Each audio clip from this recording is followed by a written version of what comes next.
Dinas Pendidikan Banjarmasin terus berupaya membangun infrastruktur di satuan pendidikan di Kota Seribu Sungai. Nangkaya pembangunan ruang kelas baru hingga perbaikan bangunan sekolah.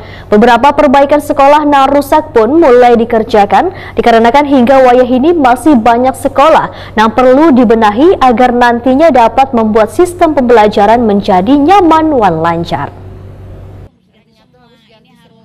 Dinas Pendidikan Banjarmasin terus berupaya membangun infrastruktur di satuan pendidikan di Kota Seribu Sungai nangkaya pembangunan ruang kelas baru hingga perbaikan bangunan sekolah. Beberapa perbaikan sekolah yang rusak pun mulai dikerjakan dikarenakan hingga wayah ini masih banyak sekolah yang perlu dibenahi. Demikian dipedahkan Kepala Dinas Pendidikan Banjarmasin Nuryadi Wetokuni Prima TV tengah hari Selasa 5 September 2023.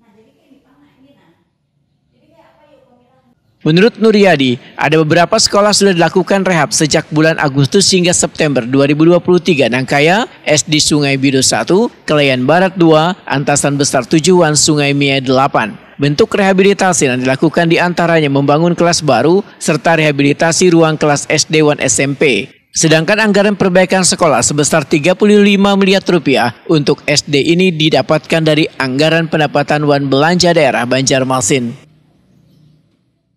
Alhamdulillah cukup ya 2023 ini pembangunan, rehabilitasi, pembangunan ruang sudah berjalan, sudah penandatangan kontrak, sudah pelaksanaan kegiatannya sudah mulai di bulan Agustus September ini sudah ada pelaksanaan kegiatan.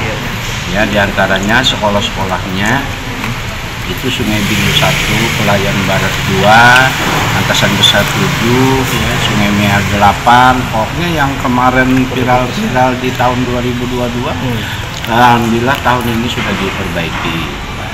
Bentuk kerusakannya apa gitu? Ya bentuknya apa pembangunan ruang kelas baru, rehabilitasi ruang, baik SD SMP semuanya sudah dijalankan.